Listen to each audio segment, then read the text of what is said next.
Oi! Hoje eu vou te contar como eu construí um negócio que teve um valuation de R$ 1 milhão. Não foi só com esforço, teve leitura nas entrelinhas. Já te cobraram por não ser estratégico, mas ninguém te explicou o que isso realmente significa? Esse é o Entrelinhas, um podcast para quem cansou de apagar só incêndio e quer ser visto como alguém que pensa, propõe e direciona. Eu sou a Rafa Gomes, estrategista em negócio e produto e a sua host. Vamos nessa? Sabe quando tu identifica que tem um problema e aí ninguém tá olhando pra esse problema e tu pensa, gente, será que eu tô viajando? Só eu tô vendo isso? Não é possível. Pois é, isso acontecia com frequência na minha vida, até que eu comecei a identificar esse tal do elefante gigantesco no meio da sala, e ao invés de eu ignorar ele e partir para a próxima, eu comecei a encarar ele e a entender o que poderia estar nas entrelinhas que seria um diferencial para mim. Para te contar como eu cheguei no valuation, eu preciso te trazer contexto. Essa história ela começou há 8 anos atrás. Meu Deus, só de falar isso já me dá uma crise de idade, 8 anos atrás. Mas enfim, não vem ao caso. Eu tava na faculdade terminando meu trabalho de conclusão de curso, meu TCC. E antes que tu me venha com Ela vai contar a história da faculdade. calma, que eu preciso te contar essa história pra tu entender o ponto de partida. Sei que tu é ansioso, mas calma. E eu vou ser rápida, costumo ser objetiva, então me acompanha. Faltavam 2 meses para entregar o meu trabalho de conclusão de curso, eis que a minha orientadora, ela me manda uma mensagem pedindo uma reunião urgente. Gente, naquele momento eu já paralisei, né? Como assim reunião urgente? Quem faz isso? Aí cheguei lá na faculdade para fazer a tal da reunião com ela, e ela me disse o seguinte: Rafa, o teu projeto é inviável no Brasil. Só para vocês entenderem, eu me formei em relações internacionais. E na época do TCC, tu precisa escolher entre fazer uma monografia ou um plano de negócios. Sinceramente, eu achava a monografia um porre, não tinha nada a ver com o meu perfil, e tudo bem, eu respeito quem gosta, mas eu já tinha uma veia mais de marketing e negócios e eu resolvi fazer um plano de negócios.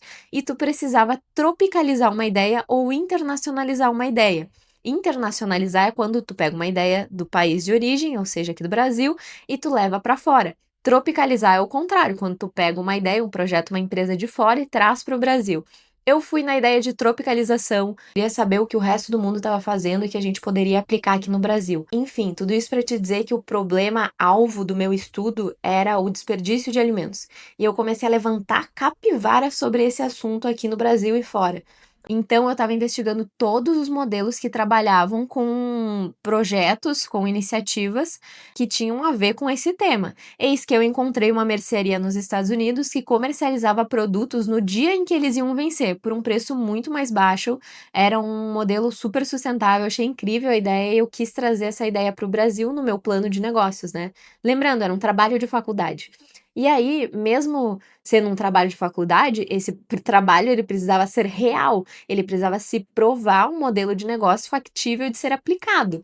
E aí, quando ela me falou isso, eu pensei, cara, não é possível, eu não vou morrer na praia. Eu lembro que eu só pensava isso, faltam 2 meses para entregar esse TCC, eu não vou morrer na praia. Se eu precisar levantar capivara desse tema, eu vou levantar. Existem dados que me chocam até hoje e eu não me conformava com isso. Eu vou te apresentar os dados só para tu entender a dimensão do problema, tá? Primeiro dado: no mundo, 1/3 de toda a comida produzida é desperdiçada. Um dado da FAO, tá? No Brasil, 60 milhões de toneladas de comida são jogadas fora. E 40% das frutas e legumes são descartados por estética. São imperfeitas. Não é que esses alimentos estão estragados, tu entendeu aqui, né? É que eles não são bonitos o suficiente. E isso custa para o Brasil 70 bilhões de reais no ano. Ou seja, olha o tamanho deste elefante. Gigante, né? Visível, mas ele está sendo tratado há muito tempo como um detalhe. E o que mais me chamou a atenção nesses dados que eu compartilhei aqui foi a questão da gente ter um desperdício ligado a frutas e legumes que são imperfeitos. E naquela época, eu lembro que eu ficava tipo assim, não tô entendendo. Como assim um alimento é feio? O que que isso significa? Eu não conseguia entender de verdade assim. E aí, para minha sorte, eu sou curiosa. E eu tenho um avô que ele foi agricultor, hoje ele produz em casa, né, na hortinha dele, e ele é a minha referência de agricultura. Era a pessoa mais próxima em que eu poderia conversar para entender um pouco mais de como funcionava esse negócio do tal do imperfeito. Eu pesquisava na internet e eu não encontrava nada, eu só encontrava isso, são alimentos imperfeitos. Tá, mas o que são alimentos imperfeitos? E aí, conversando com o meu avô, eu lembro que eu perguntei para ele o seguinte: o que são alimentos imperfeitos? O que são frutas e legumes imperfeitas? E ele ficou me olhando, tipo, oi? Como assim, imperfeito? Falei, porque aí eu contei pra ele, né? Existe essa informação na internet, eles estão dizendo que os legumes são feios, eu quero entender o que isso significa. Aí, gente, ele foi lá na cozinha dele, buscou uma cenoura que ele tinha colhido da própria horta. E assim, é uma cenoura. Eu vou até colocar uma foto aqui pra vocês verem, mas é uma cenoura completamente diferente do que se vê no mercado. E aí ele me disse assim: ah, isso daqui é imperfeito? E aí eu fiquei olhando pra cenoura, fiquei encarando a cenoura, e eu não sabia responder ele, porque pra mim aquilo não era imperfeito, era diferente. E aí ele me disse o seguinte: olha, Rafa, na natureza não existe um padrão. Quem criou esse negócio de padrão fomos nós, os seres humanos. Na natureza, o alimento ele nasce, ele cresce do jeito em que ele pode nascer e crescer. Por exemplo, se em um determinado lugar chover mais do que outro, o alimento ele vai ter condições diferentes de crescimento em um lugar do que em outro, concorda comigo? O mesmo dependendo do tipo de solo. Se tiver uma pedra no solo e a cenoura e a semente da cenoura estiver crescendo, o que vai acontecer? Provavelmente ela vai ramificar, ela vai nascer com 2, 3 pernas. E aí, aquilo me chamou muita atenção e me deu um clique na hora do tipo, cara, eu não acredito. Eu não acredito que a gente tá jogando comida boa fora por uma questão de estética. Nós somos péssimos seres humanos. Eu lembro que eu pensava exatamente isso. O que aconteceu? Eu fiquei obcecada por isso. Eu fui, assim, levantar capivara para entender o sistema, a cadeia alimentar do Brasil, fora do Brasil. Eu queria entender tudo o que estava acontecendo. Fiz muitas pesquisas. Fui conversar com agricultores, fui até a casa desses agricultores, fui em diversas feiras na cidade em que eu morava, conversei com várias pessoas. Eu lembro que eu pegava uma cenoura que era diferente, mostrava para a pessoa e perguntava: "Tu compraria isso?" E ela me falava: "Sim, é até engraçadinha." Gente, enfim, eu tava descobrindo que existia uma oportunidade ali. E aí, o X da questão pra mim foi quando eu fui num supermercado, cheguei lá e fiquei encarando a gôndola do supermercado, onde estão as frutas e legumes, sabe? E aí, primeira observação: todas as frutas e todos os legumes, eles têm um padrão. Eles são iguais. Iguais, gente. É muito difícil tu achar um diferente do outro. Então, a cenoura, elas são todas iguais. A maçã tem o mesmo brilho na casca. A laranja não tem nenhuma pintinha que possa deixar ela ser diferente uma da outra. Enfim, eu fiquei chocada com isso porque eu nunca tinha percebido isso. A outra questão foi, eu comecei a observar como as pessoas escolhiam as frutas e legumes que elas levariam para casa. E o que que acontece? Tu chega na frente de uma gôndola, tu encara as frutas e os legumes ali que tu vai escolher, então vamos trazer aqui como exemplo a laranja, tá? Tu tá olhando pra gôndola da laranja e tu tá aqui, ó. Tu pega uma na mão, tu olha, tu bota do lado. Tu pega outra, tu olha, bota. A gente faz isso. A gente olha 10 laranjas antes de escolher uma. E no fim, tu sabe o que tu tá escolhendo? Tu tá procurando a perfeição ali nos alimentos, né? E aí eu percebi que isso era um grande problema. E aí nesse momento eu já tava culpando o supermercado, né? Onde já se viu padronizar os alimentos e não sei o quê. E aí eu fui conversar com uma pessoa que era dona de uma rede do supermercado e ela me disse o seguinte: Rafa, por que eu vou comprar algo que o meu consumidor não quer? Gente, ele tá certíssimo.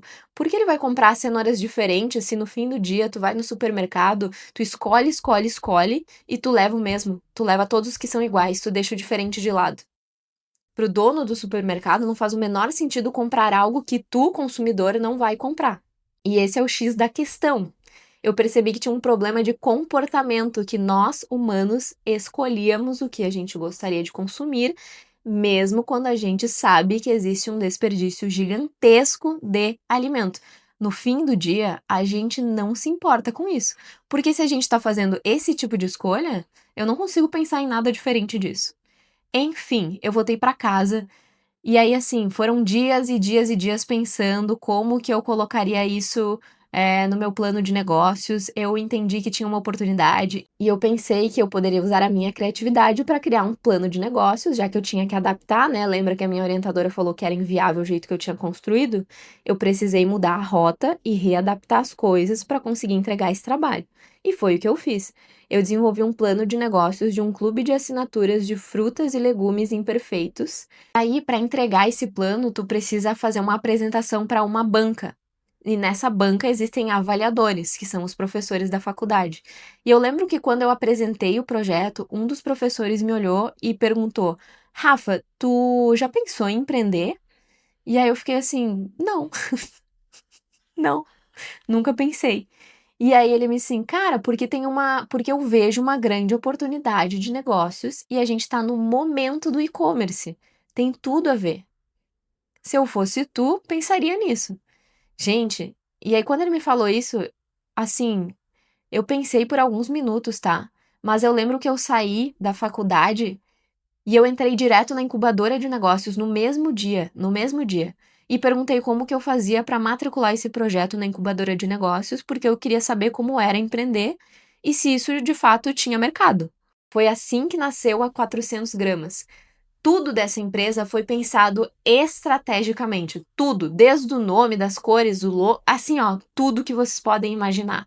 E eu posso destrinchar nos próximos episódios. Eu não vou trazer aqui nesse episódio o modelo da 400 gramas. Mas o que eu quero trazer para concluir essa história foi que a 400 gramas nasceu. Ela foi a empresa pioneira no Rio Grande do Sul nesse tipo de segmento de frutas e legumes imperfeitos. A gente teve muita visibilidade. Eu fiz muitos amigos agricultores, que eu considero até hoje. Fiz muitos amigos clientes, muitos parceiros. Vocês não têm noção como essa empresa transformou a minha forma de pensar e a minha forma de viver a minha vida. E aí, em um momento da empresa, a gente entendeu que para escalar, para crescer a empresa, a gente precisaria de investimento. Foi nesse momento em que a gente procurou uma aceleradora de startups, que eles fizeram uma avaliação e a gente recebeu lá a carta da avaliação, que dizia que a empresa tinha um valuation de R$ 1 milhão, ou seja, era o valor de mercado da empresa, né? Enfim, gente, tudo isso para dizer que a empresa aconteceu, cresceu, a gente teve time, a gente expandiu para outro estado, e aí chegou um momento muito difícil que foi a pandemia. O que aconteceu quando veio a pandemia do Covid? A gente perdeu todos os contratos da noite pro dia. Todos, todos, todos, todos. A gente chegou a pensar em outras formas de continuar nesse mercado, mas eu percebi que um dos objetivos principais da 400 gramas, que era fazer o consumidor entender sobre esse tipo de alimento, que esse alimento existia, ele tinha sido concretizado. Claro que sempre tem como fazer mais e continuar propagando isso. E ao mesmo tempo, outro objetivo era aproximar o agricultor das pessoas. Então, eu queria muito que quem consumisse o alimento tivesse noção da origem e da história por trás daquilo, não só consumisse por consumir, sabe? Onde a gente tá muito acostumado de ir correndo no supermercado, pegar o que precisa pro dia e ir embora. E perder toda essa história do agricultor. E aí eu percebi que isso também tinha sido concretizado, porque a gente conectou de fato muitos agricultores e a gente chegou a entregar mais de 1 tonelada por semana desses alimentos. Então, assim, foi uma experiência incrível. Então, a minha maior conquista, ela não foi o número do valuation. Claro que isso brilha muito os olhos, porque a gente consegue identificar através do número onde a gente conseguiu chegar. Mas a minha maior conquista foi entender como pensar estrategicamente muda o jogo. E eu vivo isso todos os dias. Aí, estratégia não é tu fazer bonito no pitch, sabe? É tu entender o que tá por trás, é tu enxergar o que ninguém tá enxergando, é tu fazer perguntas melhores, é tu descobrir pontes que tu pode conectar e que vão transformar o projeto que tu tá tocando, pode transformar inclusive os times. É perguntar o que ninguém tá perguntando, é reorganizar o jogo mesmo quando ninguém te pediu pra fazer isso. Eu não fundei a 400 gramas para ser empresária, não era esse o sonho. Eu fundei a 400 gramas porque eu percebi que tinha um sistema quebrado. E eu quis inverter a equação. Eu criei uma nova rota de consumos para alimentos que antes eram descartados. Eu transformei o desperdício em oportunidade. E por que eu te contei essa história? Não é simplesmente para contar a história de quando eu empreendi. Eu te contei essa história para chamar a atenção do elefante que está na sala, porque eu tenho certeza que tu deve ter um projeto, uma ideia que deve estar travado e tu tá pensando, cara, essa ideia não é boa, ou eu vou recomeçar, eu vou começar outro projeto, e às vezes não é a ideia que não é boa, é a forma como tu tá olhando pra ela. Então, antes de tu sair executando as coisas no automático, porque eu sei que é de praxe, né? A gente recebe uma demanda, já sai executando. Calma, respira, pensa sobre a demanda. Não joga os projetos fora. Às vezes tu precisa olhar para esse projeto que tu acha que tá travado e não tem solução de uma outra forma, com uma outra perspectiva, com um outro olhar.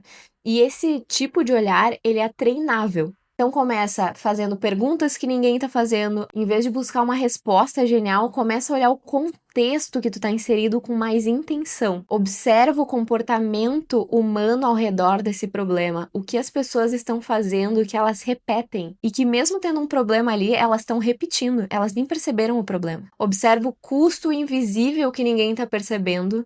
E, principalmente, transforma essa dor em oportunidade. Encara esse elefante que tá no meio da sala. Eu precisei ouvir muito não. Eu ouvi muita resposta atravessada. Precisei quebrar a cara algumas vezes para entender que parte da estratégia é exatamente isso. Enxergar valor onde os outros só enxergam problema. E esse é o convite que eu deixo para ti hoje.